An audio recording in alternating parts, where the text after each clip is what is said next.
In today's episode, we'll be looking at John Dee and how the occult influenced the monarchy. Unlike our previous episodes, we're going back to 16th century England, the century of Reformation, breaking from Rome, and the rise of English power. So drop your trousers and get your flags out for the Dee. John Dee was born 13th of July 1527 in Tower Ward, London. No clue where that is, it's probably here. His parents were Roland Dee and Joanna Wilde. Honestly, he should have taken his mum's maiden name. John Wilde would have been a much better wizard name. His dad was a cloth merchant and courtier to Henry VIII.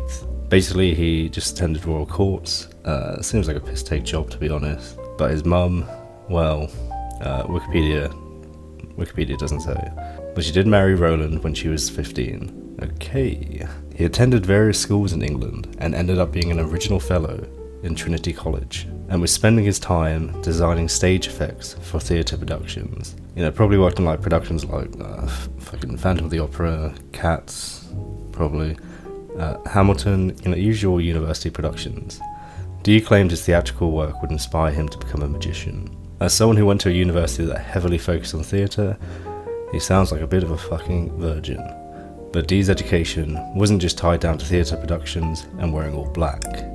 He was a studyholic, if that's a thing, often studying for 18 hours a day, giving himself 4 hours of sleep.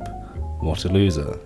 Go to Freshers or something. Though Dee studied hard and earned his degree, he was unhappy with England's attitude towards science. So, Dee decided to travel around Europe from 1548 to 1551, giving lectures and studying maths and shit.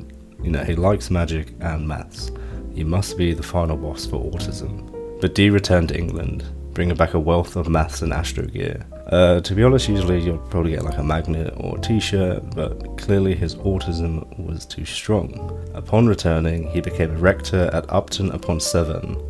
Honestly, we're just making up fucking town names here. And Dee, with all his maths knowledge, was offered a position at Oxford, which he declined. He found Oxford had an offensive emphasis on rhetoric and grammar, whatever the fuck that means.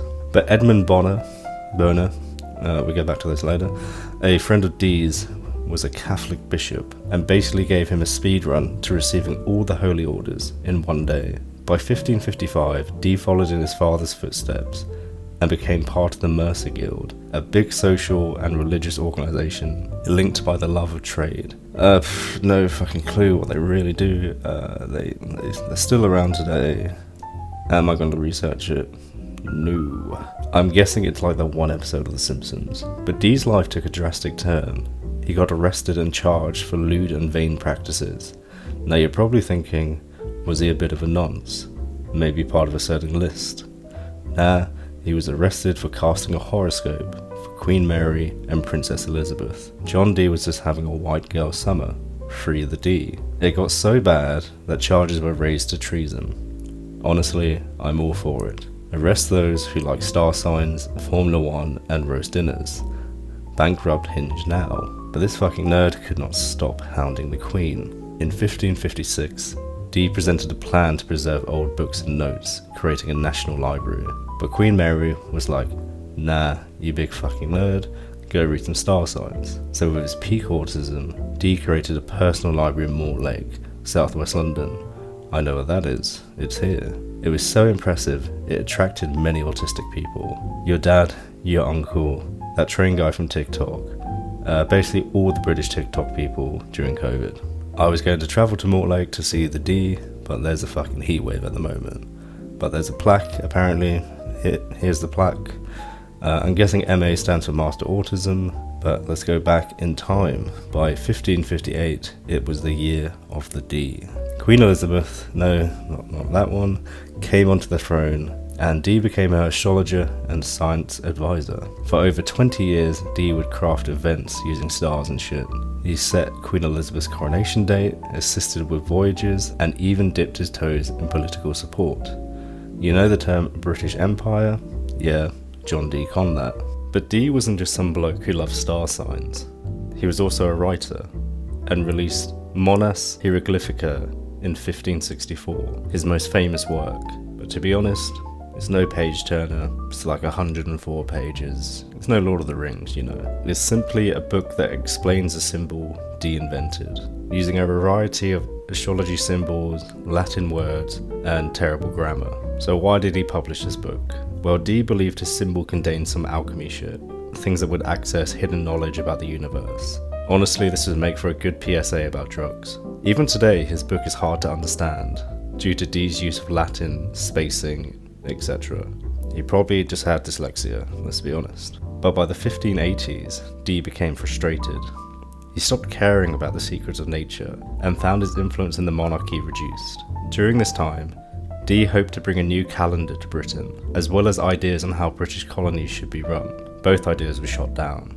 So, like any person struggling with a midlife crisis, Dee turned his focus to the supernatural. And no, that's not the TV show.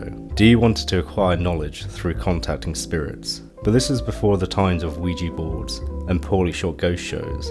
Dee wanted to use sickering, psychering, securing, who the fuck knows. Basically, you get a big glass ball or a mirror and you see visions. But Dee's first attempts were fucking shit. This is a time where you didn't have YouTube tutorials and 20-part videos on TikTok. In 1582, Dee met some bloke called Edward Keeley, who claimed to have the ability to talk to spirits. Basically, he's like any guy you'll meet at a bus stop at 2 AM. Not a lot is known about Keeley. He just appeared, I guess. Apparently he lost both ears at Lancaster for committing fraud or something like that. How do you commit fraud back then? Who the fuck knows? I don't care. So Dee and Keeley spent 7 years together, talking to spirits using mirrors and balls, and practicing their alchemy. Not to criticize a man and his hobbies, but maybe go to the pub instead. Keeley even believed he could turn base metals into gold. We are really getting into 2 AM bus stop vibes here. But this wasn't uncommon for the time. People really believed they could do this. It was called the Magnus Opus, and the act of turning metals into gold was more commonly known as the Philosopher's Stone. Yes, J.K. Rowling stole another idea. What a surprise, you big turf idiot. Maybe get some better ideas and stop stealing off dyslexic people, Joanne. But Dee and Keeley's relationship began taking a turn. By the late 1580s, the two were delving into more extreme measures to contact spirits, with Keeley approaching Dee saying, "Look man, I've seen some visions and shit. The angels want me to shag your wife to get knowledge, or something. I don't know man." That's what the angels said. Dee's wife was not happy. I mean, that's pretty understandable. But Dee wanted to know all the secrets of alchemy and convinced her to go ahead with the act. Woof. And Dee even made notes of it in his diary. Double woof. But join us next episode as we discuss the fall of Dee and Keeley's relationship, how Dee has influenced pop culture today, and was John Dee really Shakespeare? There's some fucking crazy theories out there. I've subscribed to them. Actually, they keep taking money out of my PayPal. I forgot to unsubscribe. Please give me my money back. That 30 quid a year could go far.